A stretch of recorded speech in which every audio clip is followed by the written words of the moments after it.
시청자 여러분 안녕하십니까? 맨투맨 경제 새해 처음으로 여러분께 인사드립니다. 새해 복 많이 받으시고 경제 코너인 만큼 경제 코너다운 덕담 한 말씀 드리겠습니다. 모두 부자 되십시오.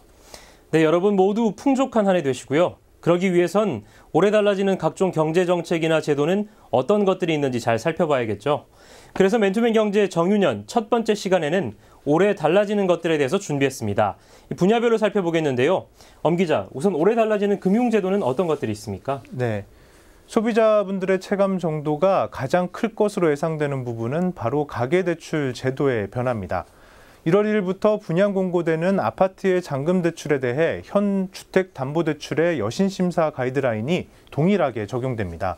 쉽게 말해 기존에는 대출 후 최대 5년까지는 이자만 내는 것이 가능했지만 올해부터는 1년까지만 거치가 가능하고 이후로는 원금과 이자를 같이 내야 합니다.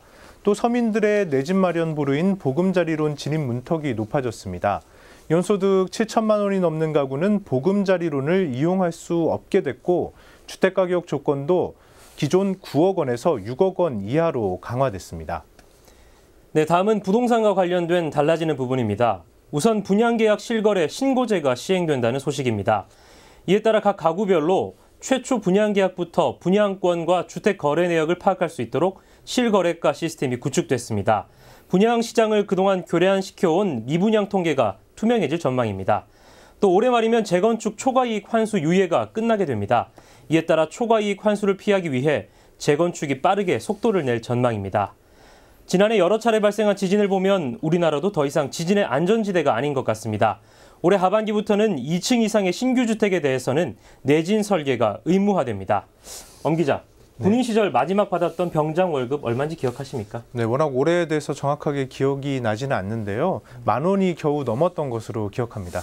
그렇다면 올해 병장 월급은 얼마인지 또 안 궁금하십니까? 예, 많이 궁금합니다. 예, 올해 병장 월급은 21만 6,800원입니다. 엄 기자 군인 시절 마지막 받았던 월급보다 거의 20배 가까이 높은 금액인데요. 지난해보다도 9.6% 인상됐습니다. 2012년 병장 월급은 10만 8천 원이었습니다. 5년 만에 2배로 인상됐는데요. 저도 2012년에 입사했고 이제 만 5년이 지났는데 제 월급은 언제쯤 2배로 오를 수 있을까요? 네, 월급 오르는 거 기다리지 마시고 경제 기자답게 재테크 한번 도전해 보시는 거 어떨까요? 네, 고맙습니다. 엄 기자, 이 밖에도 올해 변화 중에 또 흥미로운 것들이 있죠? 네, 일단 워킹맘 분들이 반가워하실 내용인데요. 출산 전후 휴가 급여 상한액이 기존 135만 원에서 150만 원으로 인상됩니다. 또 올해 5월 말부터 주민등록번호 변경 제도가 새롭게 시행된다는 겁니다. 개인정보 유출로 재산이나 신체 피해가 생기는 것을 예방하기 위한 것인데요. 기존 주민등록번호가 유출돼 피해를 입었거나 그런 우려가 있는 분이라면 변경 신청이 가능합니다. 네, 이 밖에도 크고 작은 변화들이 많습니다. 현명한 경제 습관이 부자를 만든다는 말도 있죠. 경제에 관심을 갖는 것부터가 그 시작이겠습니다. 올 한 해도 저희 맨투맨 경제에도 많은 관심 부탁드립니다. 감사합니다.